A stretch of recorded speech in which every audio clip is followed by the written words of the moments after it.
The house was silent, except for the ticking clock and the occasional creak of the old wooden floorboards beneath my wobbly feet. Christmas Day, and not a single phone call, text, or knock on the door. The smell of burnt cinnamon from the sad attempt at baking cookies filled the stale air. Today, I'm going to tell you something I never thought I would share. And if for even a second this feels familiar, I only ask that you like this video and subscribe. It will help me keep opening my heart. My name is Margaret, and I am 73 years old. I live in a small condo on the 12th floor of a weathered brick building in downtown Chicago, where the wind never stops howling through the concrete canyons below. The radiator hisses like an old cat, and the windows rattle when the L train passes by every 20 minutes. I can see Lake Michigan from my kitchen window on clear days, but most days, like today, the view is nothing but gray. I sat in my faded floral armchair, the one I bought 30 years ago when my husband Richard still loved me enough to worry about my comfort. The fabric is worn thin at the armrests where I've gripped it through countless lonely evenings. In my lap, I held a photograph that once made me smile. 5 people gathered around a Christmas tree, all of us younger, all of us believing we'd stay close forever. Richard with his thick brown hair and confident smile. My son David, barely 22, holding his first girlfriend's hand. My daughter Sarah, 18 and radiant in her red sweater, laughing at something her brother had just whispered. And me, standing behind them all with my arms spread wide, trying to embrace everyone at once. That was 27 years ago. Today, that photograph feels like evidence of a life I imagined rather than lived. The silence in my condo is different from the quiet you choose. This is the silence of abandonment, thick and suffocating, broken only by the distant sounds of other families celebrating just a few walls away. I can hear the Johnsons next door laughing over dinner. I can smell turkey and gravy seeping through the thin walls. I know Mrs. Chen downstairs is hosting her grandchildren because I heard them running up and down the hallway earlier, their voices bright with Christmas morning excitement. But in here, there's just me and the burnt cinnamon and the weight of waiting for a phone that never rings. I woke up this morning and made coffee for one. I toasted a single piece of bread and spread it with strawberry jam, the good kind I used to save for special occasions. Today felt special, or at least it should have. Christmas morning deserves real jam, even if you're eating it alone. I sat at my small kitchen table, the one that used to seat 4, but now holds just my medications, my reading glasses, and a stack of unopened bills I can't bear to look at. I thought about calling David first. He lives in Portland now, managing a restaurant that specializes in craft beer and expensive sandwiches. His social media is full of pictures of elaborate dishes and happy customers, but he never posts pictures of family anymore. When I call him, he answers with the weary tone of someone who's been interrupted. "Hey, Mom," he says, already distracted, already calculating how quickly he can end the conversation. I thought about calling Sarah next.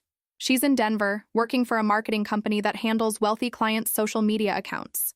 She manages their digital fortunes, she told me once, helping them invest in cryptocurrency and stocks. She says she's too busy to visit, too overwhelmed to call regularly.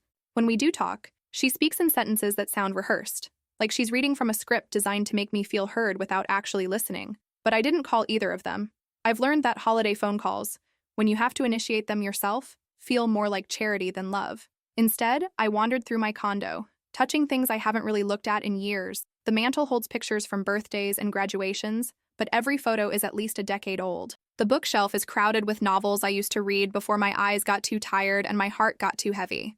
The dining room table, which once anchored our family gatherings, now serves as a desk where I sort through medical bills and insurance statements. I found myself standing in front of my bedroom closet, staring at the dress I wore to Sarah's college graduation, navy blue with tiny pearl buttons, elegant enough to make me feel proud to be her mother. I remember how she hugged me that day, how she introduced me to her friends as the woman who made it all possible. She meant it then. I believed it then. Now that dress hangs like a ghost of the person I used to be. The morning dragged into afternoon, and still no calls. I turned on the television and watched Christmas movies where families overcome their differences and gather around tables laden with love and food. I turned it off when the happy endings started to feel like mockery. That's when I decided to bake cookies. Not because I wanted them, but because the motion of mixing and measuring might fool my hands into believing they had purpose. I pulled out my grandmother's recipe for snickerdoodles, written in her careful cursive on a card stained with decades of use. Butter, sugar, eggs, flour, cinnamon, simple ingredients that used to create magic when I had people to share it with. But my hands shook while measuring, and my eyes, blurry with tears I didn't want to shed, misread the recipe. Too much cinnamon, Not enough butter. The cookies came out burnt around the edges and bitter in the middle, filling my small kitchen with the acrid smell of failure. I sat back in my armchair and cried for the first time in months. Not the quiet tears that sometimes come while watching old movies, but the deep, shaking sobs of someone who has finally grasped how alone she really is. That's when I heard footsteps in the hallway. Heavy boots, moving with purpose. I wiped my eyes and listened as they stopped right outside my door. For a moment, my heart leaped. Maybe David had surprised me. Maybe Sarah had driven from Denver to spend Christmas with her mother. Maybe Richard, who left me 18 months ago for a woman 20 years younger, had realized his mistake. The footsteps walked away without knocking. But then I noticed something white sliding under my door. A piece of paper, folded once, with my name written on the outside in handwriting I didn't recognize. I picked it up with shaking fingers. "Mrs. Thompson," it read, "I need to talk to you about your condo. The bills are severely overdue, and the association has made the difficult decision to list your unit for sale to recover the debt. I'm sorry to have to tell you this way, especially on Christmas, but the legal notices have been returned unopened, and we couldn't reach you by phone. Please call me first thing tomorrow morning. Mrs. Ramirez, Unit 802. I read the note 3 times before the words arranged themselves into meaning. My condo was being sold. The home where I'd lived for 15 years. The place I'd retreated to after my divorce. The last space on earth that belonged to me. It was being taken away. The bills. Oh God. The bills. I stumbled to my kitchen table where the unopened envelopes sat like accusation letters. Water bill, 3 months overdue. Electric, 4 months overdue. Association fees, 5 months behind. My hands trembled as I tore them open, adding up numbers that might as well have been written in a foreign language.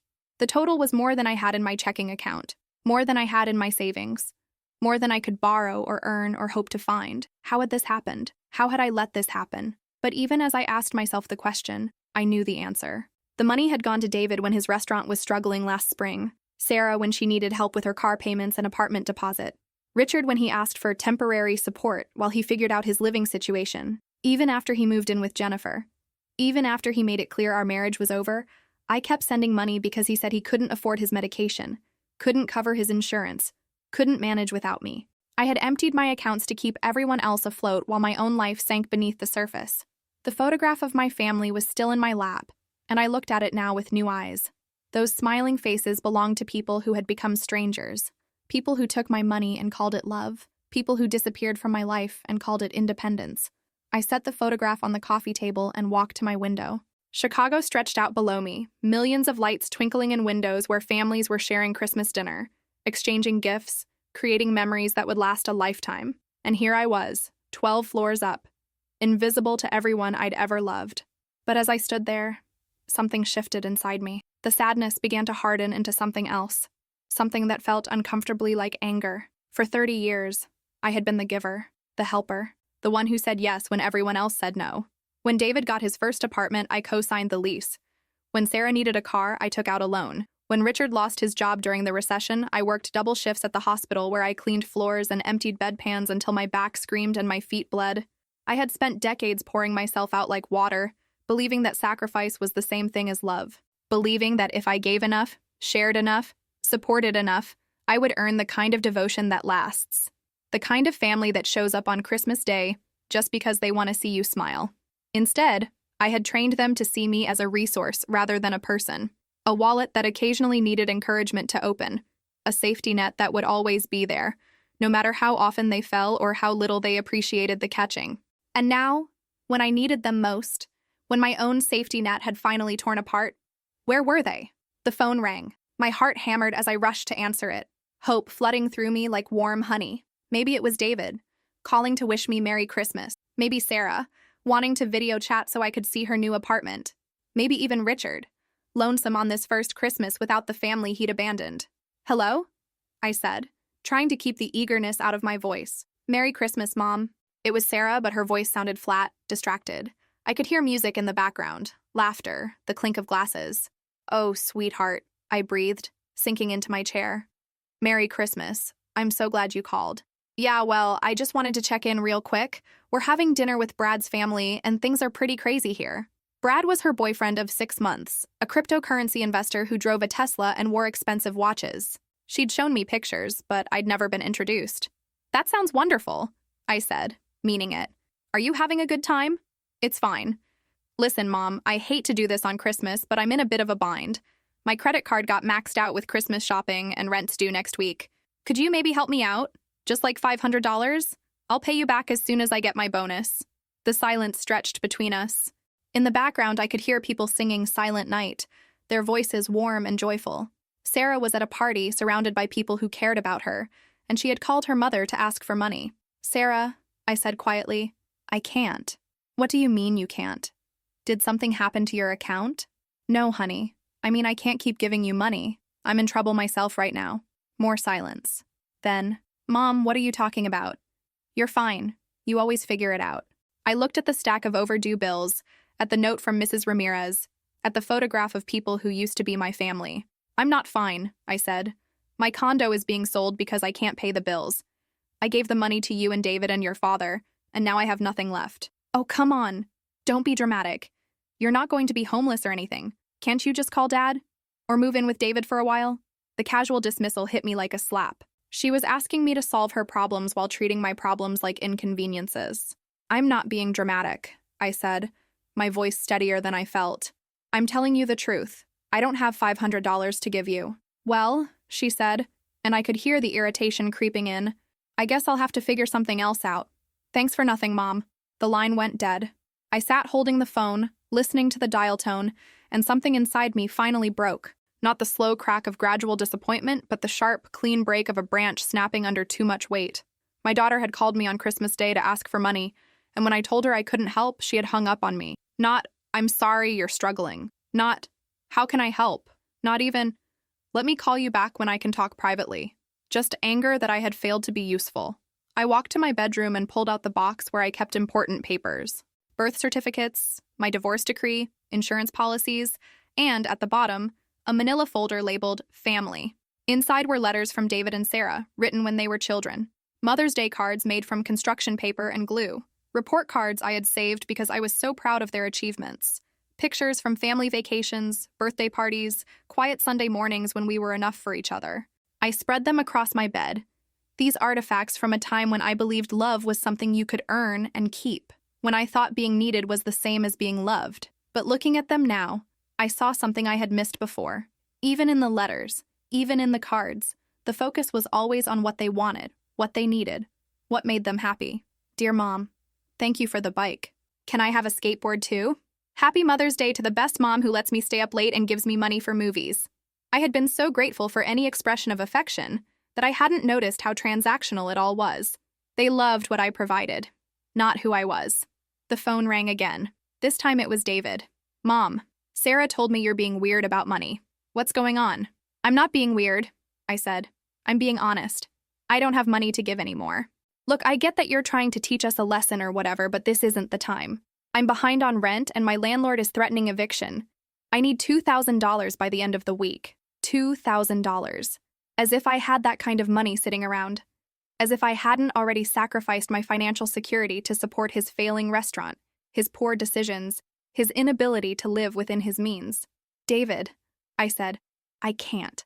My condo is being sold. I'm about to lose my home. Come on, Mom, you're being dramatic again.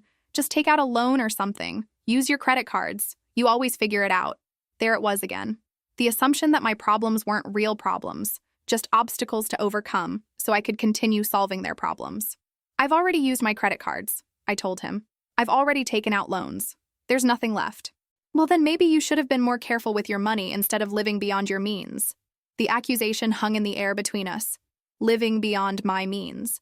As if the money had gone to vacations and jewelry and fine dining instead of rent deposits and car payments and medical bills for the children who were now lecturing me about financial responsibility. The money went to you, I said quietly.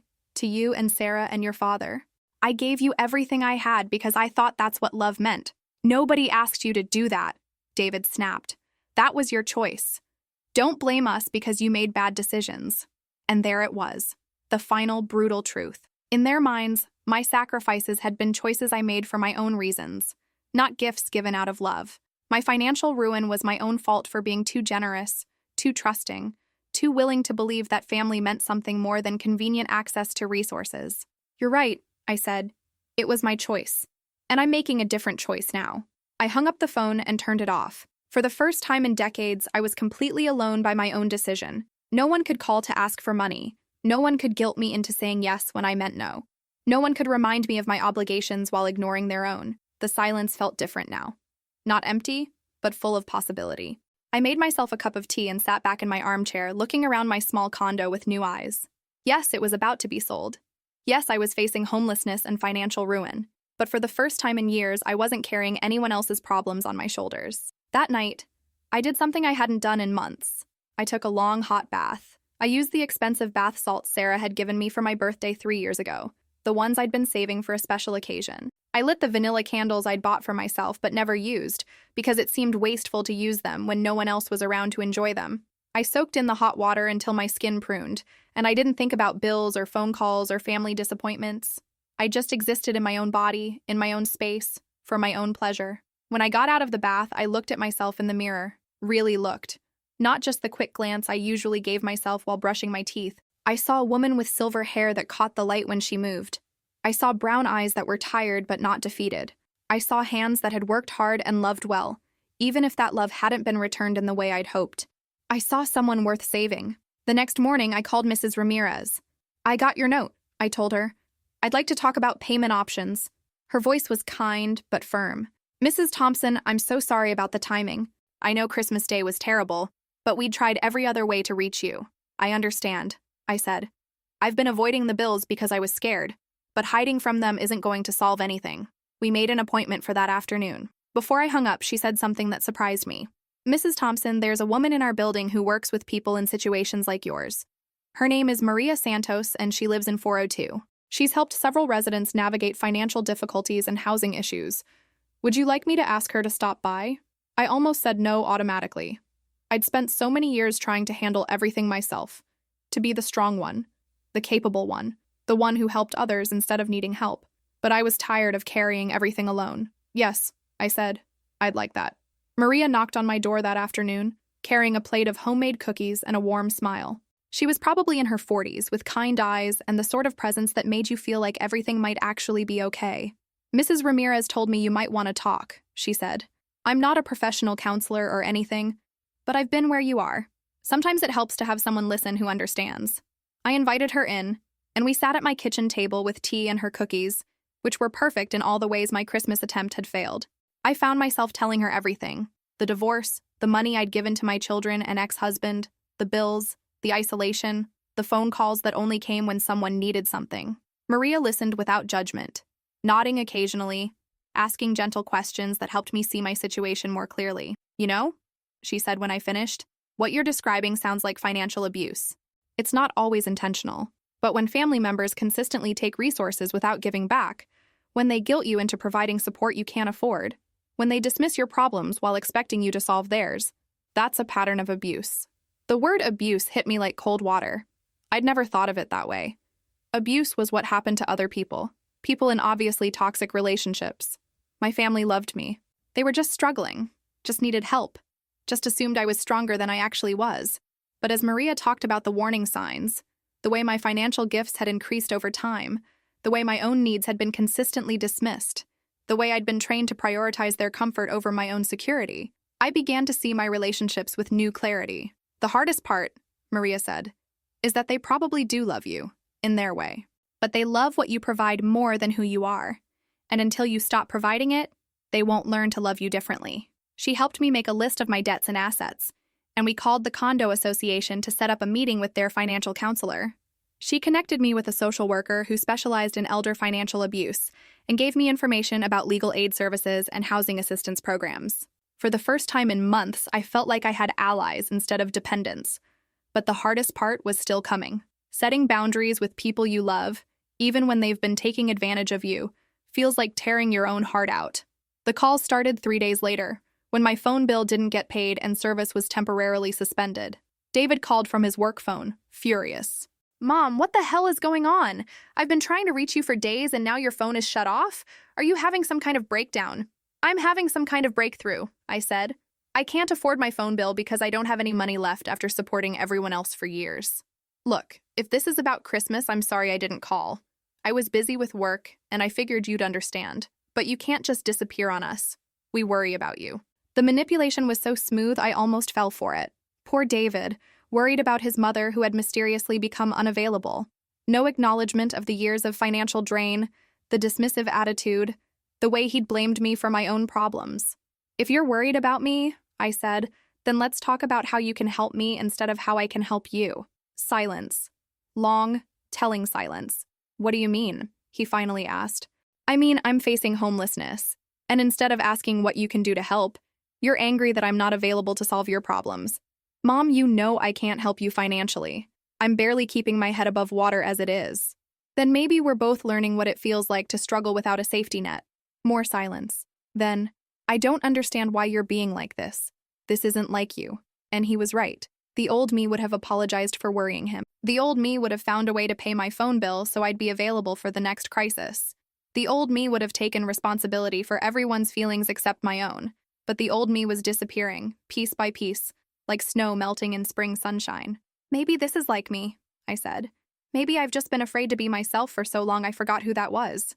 Sarah called next, using her boyfriend's phone. Her approach was different. Tears instead of anger, guilt instead of demands. Mom, I'm so sorry about Christmas. I was stressed and I took it out on you. I know you're going through a hard time and I should have been more supportive. For a moment, I softened. This sounded like the daughter I remembered. The one who used to crawl into my lap when she was sad. Who trusted me with her secrets and her dreams. Thank you for saying that, sweetheart. It means a lot. I've been thinking about what you said, about the condo situation. Maybe I could help a little bit. Not the full $500, but maybe like $50? I know it's not much, but it's what I can afford right now. $50. After years of giving her hundreds at a time, thousands when she needed a deposit or car repair or emergency expense, she was offering $50 toward the loss of my home. It wasn't the amount that hurt. It was the way she offered it. Like a generous concession, rather than a drop in the bucket of what she owed me. Like she was doing me a favor instead of trying to repay a debt. Sarah, I said gently, do you remember how much money I've given you over the past few years? I don't know. I never really kept track. You always said not to worry about paying you back. I said that because I loved you, not because the money didn't matter. I gave you close to $15,000 over the past 3 years. Rent deposits, car payments, credit card bills, student loans. $15,000 from a woman living on Social Security and part-time work. She was quiet for a long time. When she spoke again, her voice was smaller. I didn't know it was that much. And now I'm about to lose my home, and you're offering me $50. Mom, I can't give you $15,000. I don't have it. I'm not asking you to. I'm asking you to understand that when I gave you that money, I was choosing your security over mine. And when you offer me $50 in return, it tells me how little you value that sacrifice. That's not fair, she said, and the tears were back. I didn't ask you to give up your security for me. I didn't know you were risking your home. You didn't ask because you didn't think about where the money was coming from. You just assumed it would always be there, that I would always figure it out, that my problems were less important than your convenience. The conversation ended the same way as Christmas Day, with her hanging up on me. But this time, I didn't cry. This time, I felt something that might have been relief. Richard was the last to call, and his approach was entirely different. He was practical, businesslike, as if we were discussing a mutual investment rather than the collapse of the family we'd built together. Maggie, he said, using the old nickname that used to make me feel cherished, the kids told me you're having some kind of financial crisis. I think we need to talk. I think we needed to talk 18 months ago, before you cleaned out our savings account and moved in with Jennifer. That's water under the bridge. We're divorced now. We both moved on. But you're still the mother of my children, and I don't want to see you end up on the streets. His magnanimity was breathtaking. The man who had left me for a younger woman, who had taken half our assets and then asked for more, who had contributed to my financial ruin, was now generously concerned about my welfare. What are you proposing? I asked. Well, Jennifer and I have been talking, and we think the best solution would be for you to move into a senior living facility. Something affordable, but nice. You'd have security, medical care, activities with people your own age. The kids and I looked into a few places, and there's a lovely community in Naperville that has availability. A senior living facility. They had researched options for my future while I struggled to pay rent on my present. And how exactly would I afford this lovely community in Naperville? That's the thing. You'd sell the condo, pay off the debts, and use whatever's left for the deposit. The monthly fees aren't too bad, and with your Social Security, you should be fine. I should be fine. In a facility they had chosen, in a life they had designed, with whatever scraps remained after I'd given them everything they wanted. And what happens when the money from the condo sale runs out? When the monthly fees go up? When I need medical care that isn't covered? Well, we'd figure something out. The kids and I wouldn't let you suffer. The same kids who had hung up on me for saying no. The same man who had abandoned our marriage when keeping his promises became inconvenient. They wouldn't let me suffer, as long as I stayed properly grateful and didn't ask for too much.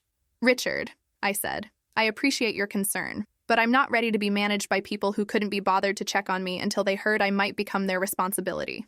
Maggie, be reasonable. You can't live independently anymore. Look what's happened.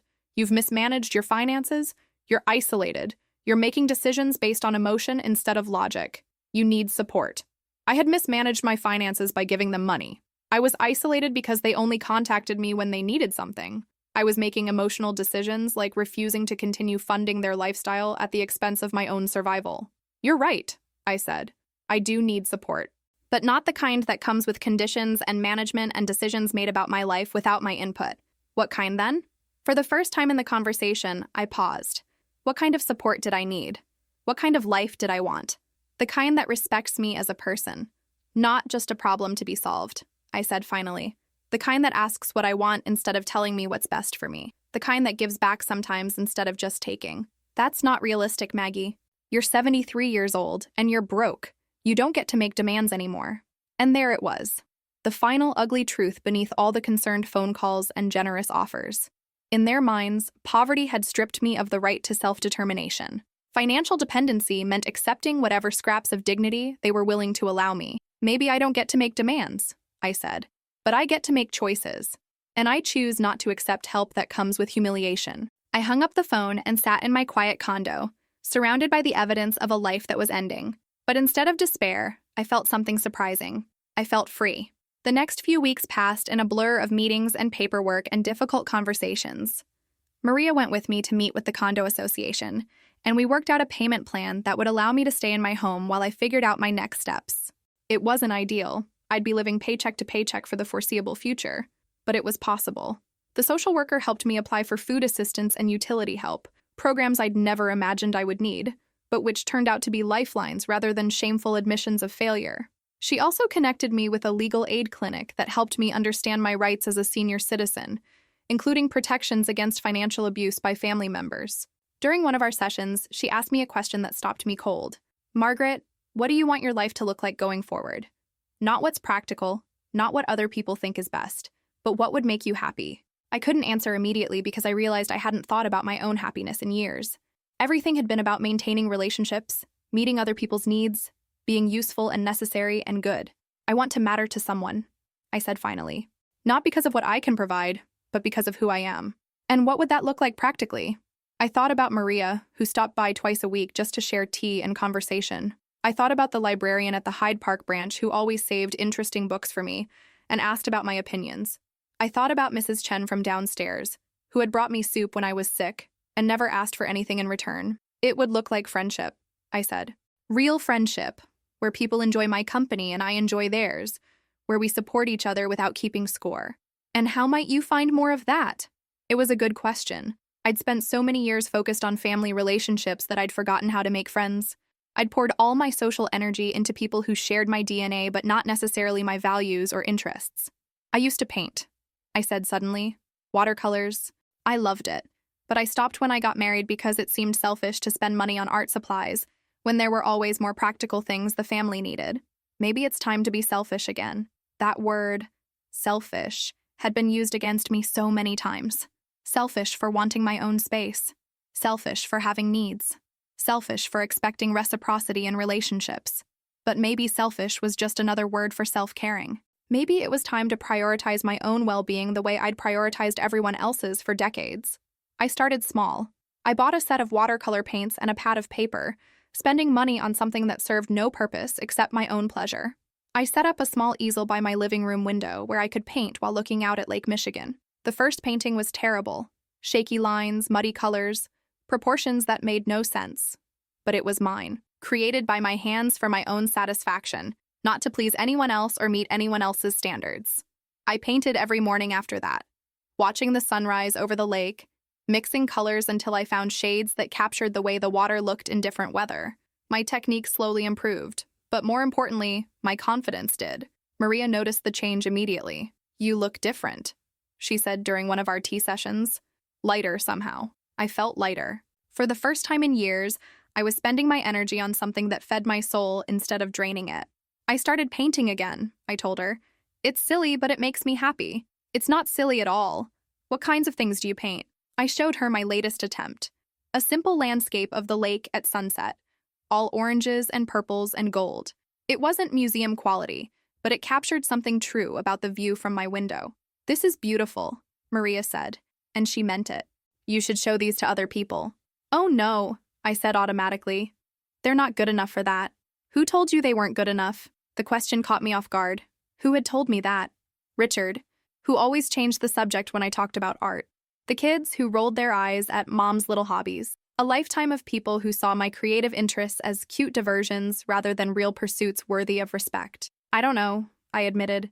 "I just always assumed they weren't." "Maybe you assumed wrong." That weekend, Maria convinced me to visit the community center in Hyde Park, where they had an art class for seniors. I was nervous walking into the bright, airy room where elderly people sat at easels, chatting and laughing while they worked on canvases and sketch pads. The instructor, a woman about my age named Dorothy, welcomed me warmly and set me up with supplies. I was surrounded by people who painted for the same reason I did, because it brought them joy, because it gave them purpose, because it was something they did for themselves. I learned that several of them had started painting later in life, after retirement or divorce or the death of a spouse. They painted grandchildren and gardens and memories, but also abstract shapes and wild colors that had nothing to do with real life. They painted because they wanted to, and that was reason enough. "You know," said Eleanor, a woman who sat at the easel next to mine, "I spent 40 years managing other people's lives. My husband's calendar, my children's schedules, everyone's needs and wants and emergencies. It wasn't until my husband died that I realized I didn't know what I wanted to do with my time." "What did you figure out?" I asked. She gestured to her painting, a bold, bright composition of flowers that looked like they were dancing. "I figured out that I like colors.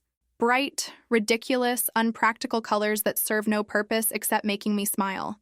Turns out that's purpose enough." I started attending the art class twice a week. Not because anyone expected it of me, not because it solved anyone else's problems, but because I liked the way it felt to be surrounded by people who were creating things for the pure joy of creation. My paintings got better, but more importantly, I got better. I laughed more. I spoke up more. I stopped apologizing for taking up space in the world. The phone calls from my family became less frequent as they realized I wasn't going to resume my old role as the family ATM and problem solver. David stopped calling entirely after I refused to co-sign another loan. Sarah called occasionally, but the conversations were stilted, formal, lacking the easy intimacy I'd always imagined we shared. Richard called once more, 6 weeks after our last conversation, with a different approach. "Maggie, I've been thinking about our situation, and I have a proposition." "I'm listening." "Jennifer and I are thinking about buying an investment property. Something we could fix up and rent out for passive income. The thing is, we're a little short on the down payment, and I thought maybe you could help us out. As an investor, I mean. You'd get a return on your money, and it would be a way for us to work together again. An investment opportunity. From the man who had taken half our assets in the divorce and then asked for more, who had left me struggling to pay basic bills while he planned real estate ventures with his new girlfriend. How much would you need?" I asked, curious to see how deep the audacity went. "About 20,000. I know it sounds like a lot, but the returns would be significant. You could double your investment within a couple of years. $20,000. From a woman living on Social Security, struggling to pay condo fees, eating canned soup for dinner because fresh vegetables were too expensive. "Richard," I said calmly, "where do you think I would get $20,000? "Well, you could take out a reverse mortgage on the condo.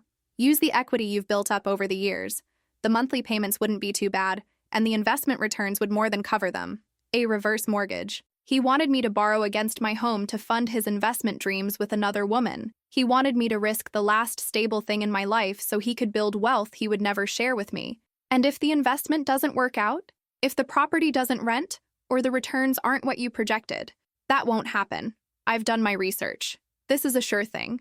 There was no such thing as a sure thing, especially when it came to Richard's business ventures. I remembered his restaurant idea that had cost us $5,000, his get-rich-quick scheme selling vitamins online that had emptied our savings account. His confidence had always exceeded his competence. but I'd been too focused on being supportive to point that out. "I'm not interested," I said. "Maggie, be smart about this. This is your chance to be financially independent again, to not have to worry about bills or condo fees or any of that stress. I'm working on being financially independent, but not by taking risks with money I can't afford to lose. You're making a mistake. This kind of opportunity doesn't come around often." "You're right," I said. "The opportunity to mortgage my home for your benefit probably won't come around again." The silence that followed was heavy with his frustration. When he spoke again, his voice had lost its salesman cheeriness. "I should have known you'd be too scared to take advantage of this. You always were risk-averse." Risk-averse. After I'd spent our marriage taking risks on his dreams, supporting his ventures, believing his promises. After I'd risked my own financial security to help the family he'd abandoned. "I've taken plenty of risks, Richard. I just prefer to take them on things that might actually benefit me." Spring arrived earlier than usual in Chicago, and with it came a restlessness I hadn't felt in years. I found myself walking more, exploring neighborhoods I'd never had time to visit when I was busy managing everyone else's crises.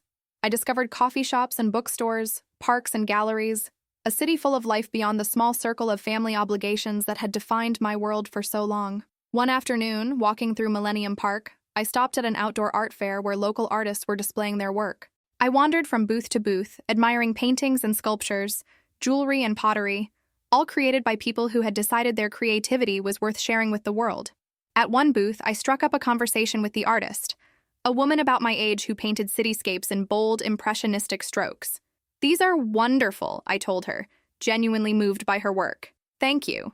I love painting the city. All the energy and movement, the way the light changes throughout the day. Have you been painting long?" She laughed. "I started when I was 65, right after I retired. My kids thought I was having a midlife crisis, buying all these art supplies and taking classes. But it turned out to be the best decision I ever made." "What made you decide to start showing your work?" "My art teacher made me do it. I kept making excuses. They weren't good enough, people wouldn't be interested, I was too old to start a new career. Finally, she entered one of my paintings in a local show without telling me. It won 3rd place." She pointed to a small blue ribbon hanging in the corner of her display. "Not because it was technically perfect, but because it was honest. It came from someplace real inside me. Turns out that matters more than I thought."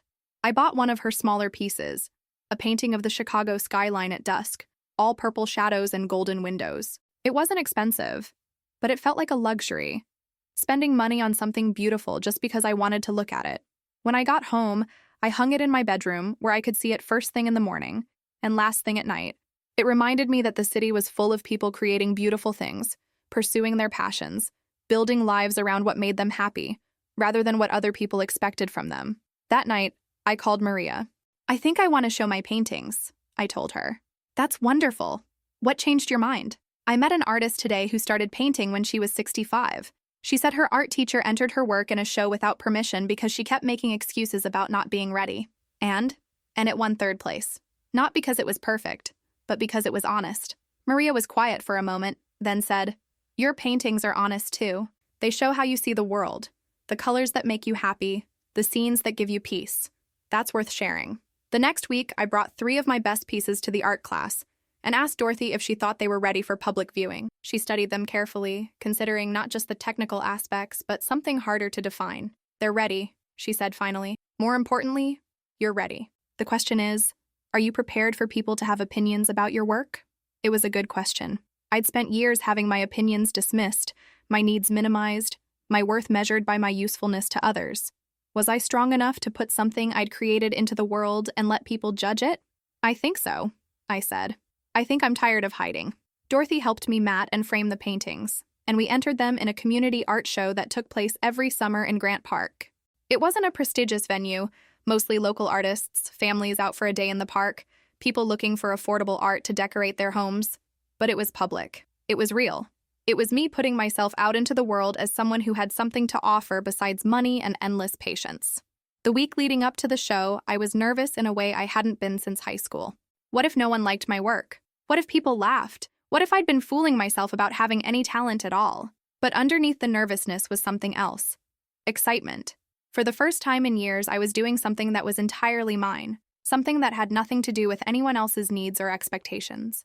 Maria offered to come with me to the show, and I was grateful for the support. We arrived early to set up my small display, 3 paintings arranged on a folding table, with a small sign that read, Margaret Thompson, Watercolors. Seeing my name in print, identifying me as an artist rather than someone's mother or ex-wife or financial resource felt revolutionary. The first few hours were quiet. People walked by, some pausing to look, others barely glancing. I tried not to take it personally, but each person who passed without stopping felt like a small rejection. Then a young woman stopped and stood in front of my painting of Lake Michigan at sunrise for a long time.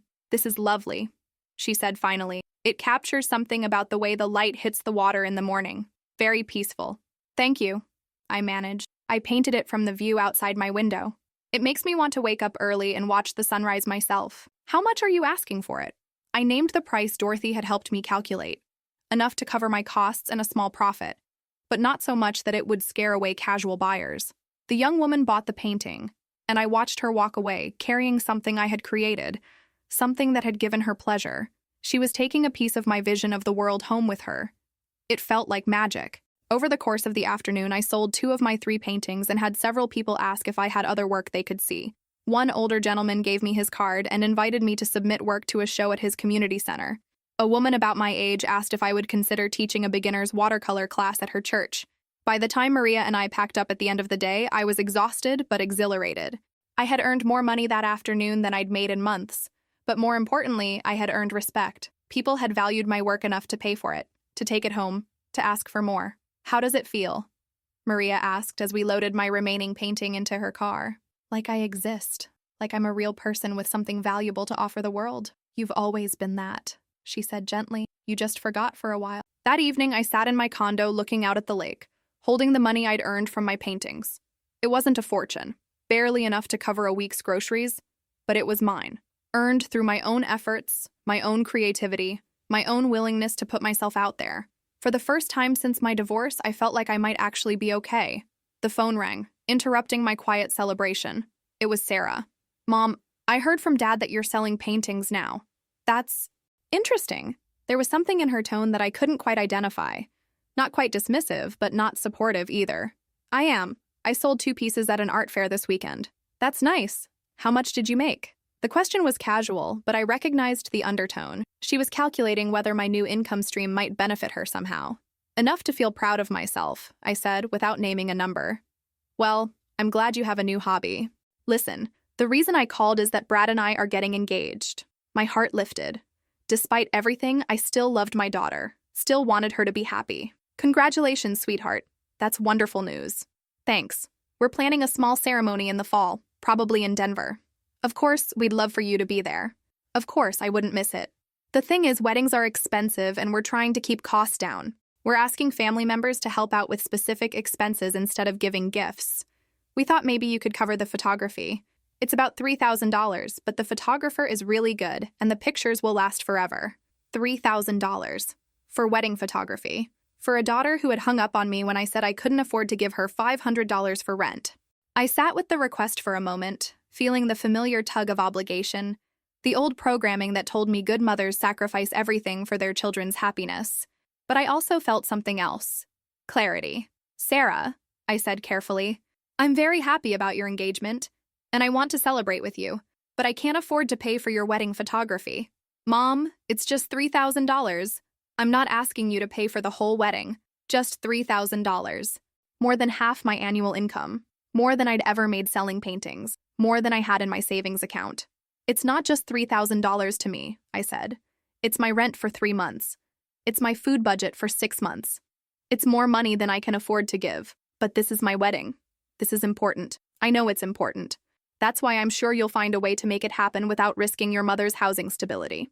The silence stretched between us again. That familiar pause that came whenever I failed to provide what she wanted. "I can't believe you're going to let money come between us at a time like this," she said finally. "Let money come between us."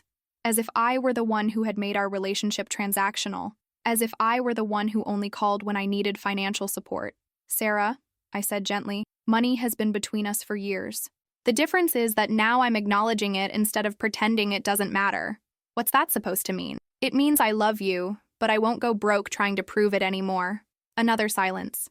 Then, "Fine. I guess I know where I stand with you." She hung up again, but this time, instead of feeling guilty or rejected, I felt something that surprised me. Relief. I had drawn a boundary and she had tested it. And I had held firm. The sky hadn't fallen. My love for her hadn't disappeared. I hadn't become a terrible mother by refusing to sacrifice my security for her convenience. I had just become a mother who valued herself as much as she valued her children. That night, I called the number on the card the gentleman from the art fair had given me and left a message about submitting work to his show. I also called the church where the woman had asked about teaching art classes and left my information.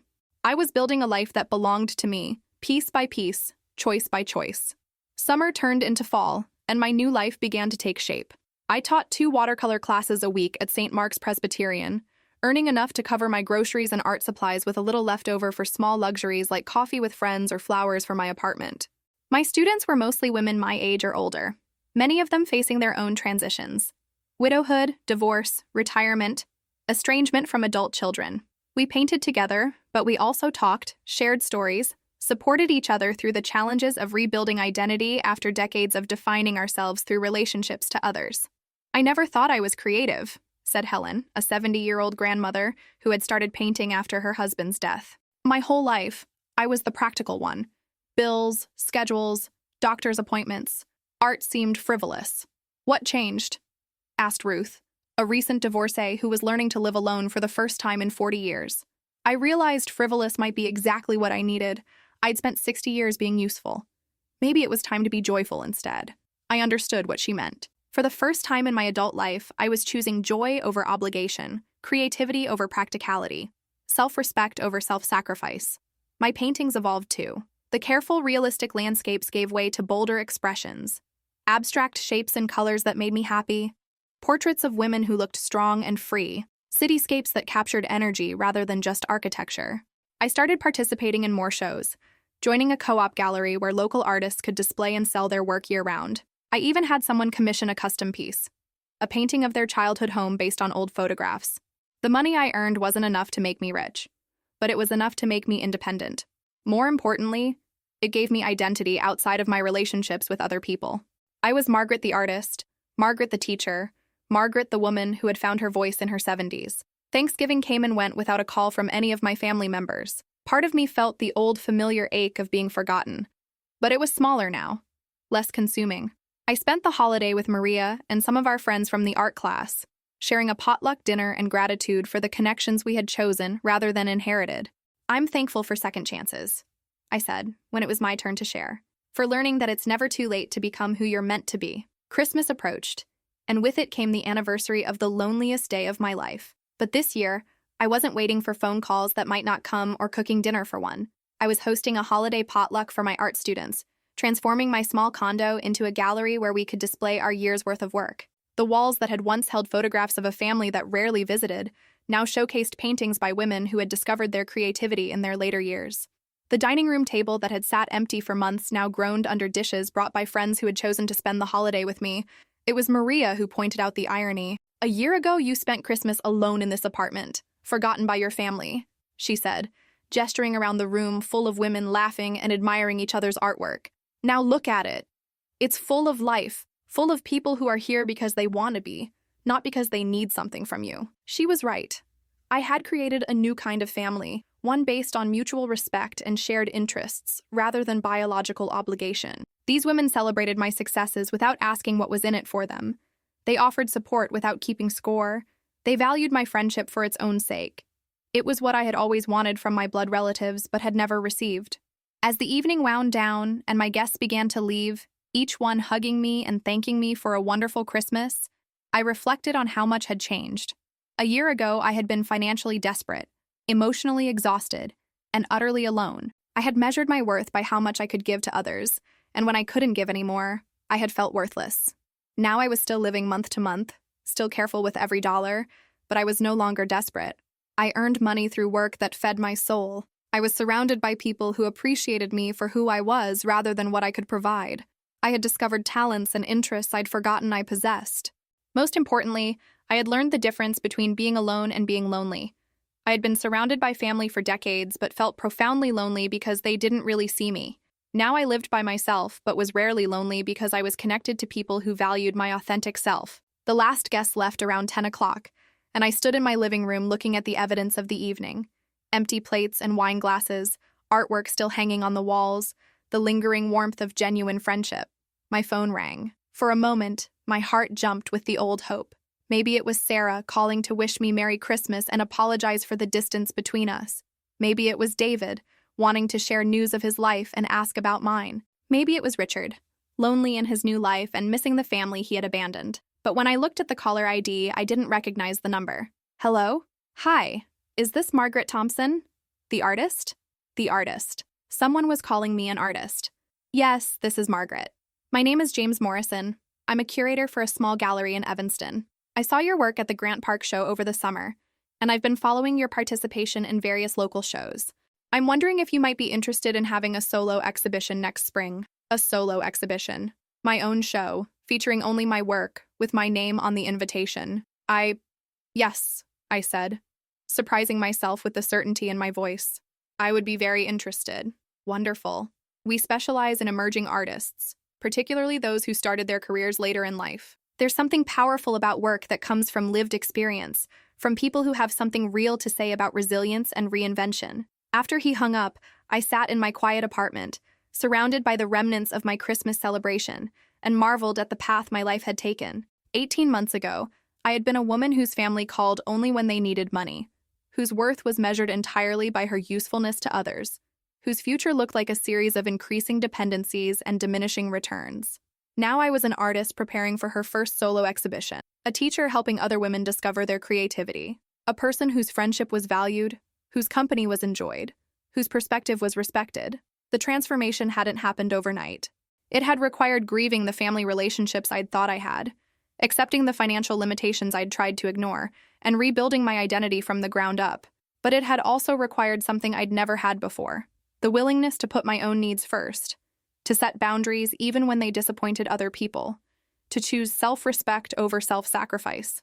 The hardest part had been learning that love without respect isn't really love at all, that supporting someone at the expense of your own well-being isn't generosity, it's self-destruction, that when people only want you for what you can give them, they don't actually want you at all. My family had taught me that my value lay in my ability to solve their problems and fund their dreams. When I couldn't do that anymore, they had discarded me like a broken ATM. It had been devastating to realize, but also liberating. Because once I stopped trying to buy love I would never truly receive, I became available for the kind of genuine affection that was freely given. I thought about the young woman who had bought my first painting, who had taken it home because it brought her joy. I thought about my art students who looked forward to our classes not because I gave them money, but because I gave them encouragement and technique and the courage to express themselves creatively. I thought about Maria, who had become my closest friend not because I solved her problems, but because we enjoyed each other's company. These relationships were based on mutual appreciation, shared interests, and genuine care. No one was keeping score. No one was using anyone else. No one disappeared when they stopped needing something.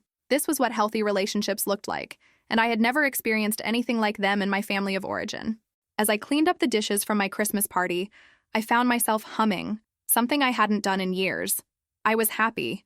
Not the desperate happiness of someone trying to convince herself that being used was the same as being loved, but the quiet contentment of someone who had found her place in the world. My phone buzzed with a text message, and for a moment the old hope flickered again. Maybe it was Sarah, finally ready to have a real conversation. Maybe it was David, missing his mother on Christmas night, but it was Maria, who had left just an hour before. Thank you for a perfect Christmas. Your home is filled with so much love and joy. I feel grateful to be part of your chosen family. Chosen family. I liked that phrase. It implied intention, decision, mutual selection based on compatibility and care rather than biological accident. I texted back, "Thank you for all your support this year. I couldn't have made it through without you." Her response came immediately. "You would have made it through. You're stronger than you know. But I'm glad I got to witness your transformation." Transformation. That was the right word for what had happened to me. Not just change, but fundamental alteration of my essential nature. The woman who had sat alone in this apartment last Christmas, crying over burnt cookies and unanswered phone calls, was gone. In her place was someone I was still getting to know, but already liked much better. That night, I did something I hadn't done in years. I ran a hot bath, lit candles, and soaked in the warm water while reflecting on the year that had changed everything. I thought about the moment when I first said no to my children's financial demands, the day I enrolled in art class, the afternoon I sold my first painting, the evening I hosted my Christmas party. Each choice had been small in itself, but together they had created a completely different life. I thought about the exhibition that was coming in the spring. James Morrison had talked about emerging artists and lived experience, and I realized that was exactly what I was. At 74 years old, I was emerging into myself for the first time. My late start wasn't a disadvantage. It was my story, my unique perspective, the thing that made my art worth sharing. When I got out of the bath, I looked at myself in the mirror with the same honest assessment I'd given my paintings during those first weeks of art class. I saw a woman with silver hair that caught the light, brown eyes that were tired but alert, hands that were starting to show age, but were still capable of creating beautiful things. I saw someone who had survived financial ruin, family abandonment, and social isolation, and had emerged not just intact but improved. I saw an artist. The next morning, I woke up naturally as sunlight streamed through my bedroom window. No alarms, no anxiety, no immediate rush to check my phone for demands or crises or bills I couldn't pay. Just the gradual awakening of someone who was at peace with her life. I made coffee and toast, sat at my kitchen table, and opened my sketchpad to the drawing I'd started the day before. A self-portrait in watercolor, something I'd never attempted when I was younger because I'd been too focused on pleasing others to spend time looking at myself. The woman in the painting looked directly at the viewer, neither smiling nor frowning, but with a calm assurance that said, "I know who I am, and that's enough." As I worked on the subtle shading around the eyes, I heard my phone ring. Without looking at the caller ID, I knew it was my family. Christmas had triggered their guilt, or maybe their worry that I might actually be okay without them. Either way, they were calling. I let it go to voicemail and kept painting. Later, I would listen to the message.